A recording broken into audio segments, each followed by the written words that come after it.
Hi guys, welcome to episode 11 of my Tez Talks Q&A. I'm buttoning my dress. This is that's better. When I sit down, like the belly pushes everything out, so everything's too tight. So yeah, this is series 2 and thanks for the questions.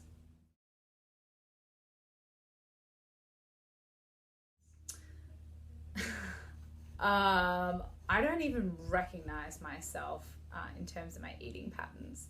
In high school, Cass is here, the manager of YZL, Hills End Life, and we went to high school together, and I'm sure she remembers that at recess time, my staple was caramello koalas with salt and vinegar chips. So I'd have like these Ruffles salt and vinegar chips, and I'd make a sandwich and put like the chocolate koala in the middle with the caramel in it and just like eat that. And I would eat an entire bag of both. I would eat an entire bag of caramello koalas, which is an Australian chocolate. And then I would eat an entire bag of salt and vinegar chips. And that was just my staple. Everyone knew that's what I would do. And then I'd also get a hot buttered roll. So I'd get this big melted hot buttered roll and I'd stick it with salt and vinegar chips, and I would eat a hot buttered roll with salt and vinegar chips on the inside. I'd have Coca-Cola. I would have Hungry Jack's, a Whopper cheese meal, which is Burger King in America. Whopper with cheese meal, upgraded to large. I'd get the 50-cent upgrade. I ate junky. I also ate meat. I ate whatever I wanted. Constantly just ate hot chips and, which is French fries in America. Junk food city. Whatever I wanted, I was eating it. And it was my favorite thing in the entire world, and I loved eating. But I felt good. I mean, here's the thing. I felt good eating like that as a teenager. I also happened to have a super fast metabolism. So I could eat that stuff and still be as skinny as a little rake as a teenager. And it wasn't until I was 19 and I was in a relationship with someone who was a professional athlete, and he knew about nutrition and obviously was taught a lot about it. And so he started sort of talking to me about nutrition. I was like, what? What do you mean it's unhealthy? This is delicious. And then I started learning about why I was feeling tired and why I looked puffy sometimes and why I couldn't run on the treadmill for longer than 2 minutes. I was like, oh, my medicine is my food and my food is meant to be my medicine. But here I am putting the junkiest of junk in my body. And so I slowly started to become more conscious of healthy living around age 20. And I came out to LA. I was still pretty bad. I mean, I was having Subway every day and lots of mayonnaise. And then at 22, 23, I started deciding, I decided that I was going to start researching into nutrition. And that's when I was like, wow, I have been eating poison for the last however many years of my life. And I think you have so much energy as a teenager. I also had a fast metabolism. I couldn't see it on my body. I didn't realize the effect it was having on me mentally and emotionally. And I really do wish that I had utilized some of this knowledge that I now had in my 20s. As a teenager, I really wish that I knew some of this stuff so that I would have made healthier choices. Not anything to do with my physical body, but just my mental state and my emotional state. And I just wonder how life would have looked. But I don't have any regrets. Truly, I don't have any regrets. It was really fun to be able to eat whatever I felt like eating. Even though now I look back and I was like, oh, I was legit addicted to sugar. I just wanted sugar and fat. That's all I wanted. And I was addicted to it as a teenager. And that was a part of my experience. I definitely make different choices for my son. I don't tell him he can't have any sugar. Every now and then he'll have a lollipop, or he'll have something as a special treat.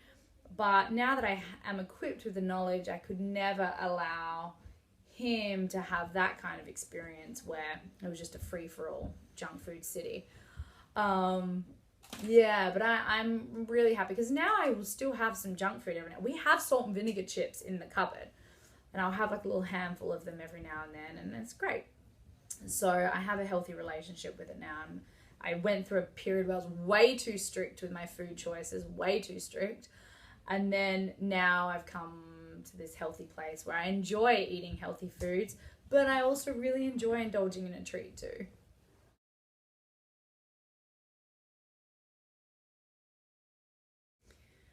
I gotta tell you, I felt the exact same way when I was 26, 27. I was like, I'm never gonna get married. I'm never gonna meet anyone. I'm never gonna find my life partner. And it was very negative, fear-based emotions and reactions. I think letting go of the control surrounding who my partner is gonna be was probably the best step that I took, is that I realized that I could find happiness outside of having a relationship, outside of having children, and I would be okay. If I went on the pursuit of happiness just for myself without having anyone else in my life, I would be okay. And so just that acknowledgement and that acceptance and that understanding was so enriching for me, because it completely liberated me from the idea that to have the life that I envisioned for myself, it has to look a certain way. It has to have a husband in there. It has to have children in there. Even though everyone who knows me knows that has always been my goal, always been my dream. But the moment I let go of that was the moment those things came to me. And I truly got to a place where I was like, I'm okay with this. I'm okay with not finding my person. I'm okay with not having babies, because I'm really enjoying doing me, and I'm really enjoying the path I'm on, and I feel I had cultivated enough self-love, and I was really working on all these wonderful things that brought me joy and passion. And I think that maybe was what created the space for these experiences to come in. And all right, well, I guess my life does look like the way that I thought it did. I am going to get married, okay? I am going to have children. But it was only in that complete space of acceptance surrounding my life and me, just me being who I am without anyone else, and being okay with that. It was only then that those people came into my life. So I think if you can, oh, the music's back, yeah, if you can manage to get to that place, I think you'll notice that you'll start having deep and meaningful connections with people, and he might be out there, or you might just be content being with you, which is a really amazing and special thing. And I think so many women, especially young women, don't take the time to truly be with self first and be in love with self first. So just embrace that time, because one day if you do get married, one day if you do get married and you have babies, there's so much output to other people, so much output. And so it's really nice to just like embrace that time and enjoy it. And then, yeah, just keep doing you. And then you'll see what happens. And I can't wait to hear what you find in that experience. It'll be really interesting. Okay.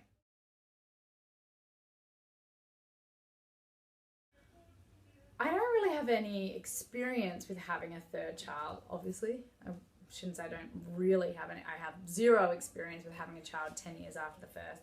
But my husband had the experience of having his second child 6 years after the first. And It completely reinvigorated him. He loved it so much. He had grown exponentially as a person that he's a way better father now. And his beautiful experiences he had with his son Isaac, he could then like remember what they were and imprint all the knowledge and the wisdom that he learned with Isaac into his relationship with Bodhi. And he's just grown up. And so the fact that you are now 10 years older, you have 10 years worth of parenting experience, 10 years worth of life experience, growth, you've evolved.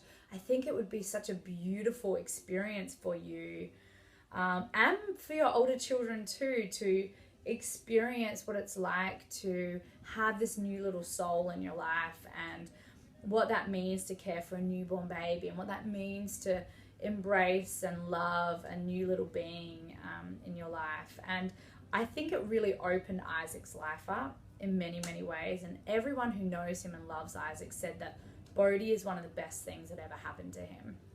And so I'm a huge advocate for it. I also think that it's just a beautiful time. And I think your older children can really learn a lot from having a younger sibling like that. And I was 10 years younger than my sisters, and I loved growing up with them. And they were my half sisters, so I didn't see them all the time, but I did see them quite a bit. And they just loved having a little sister. They loved being with me and taking care of me, and it was a really wonderful family dynamic. So I think there are only positive things in it. If you're already thinking about it so much and even asking these questions, then maybe that means your intuition is telling you to do it. And you've just evolved as a parent. Just stay present and meet that baby's needs in the way you want to meet the needs, and it'll just be a new experience. And I don't think you can put any expectations on it, because it's just going to be a very different experience for you this time around. And I wish you all the luck. It's so exciting having babies and children. I love it. It's my favorite thing in the world. Okay, that's it. So I will see you guys next week. Thanks again for all the questions. Bye.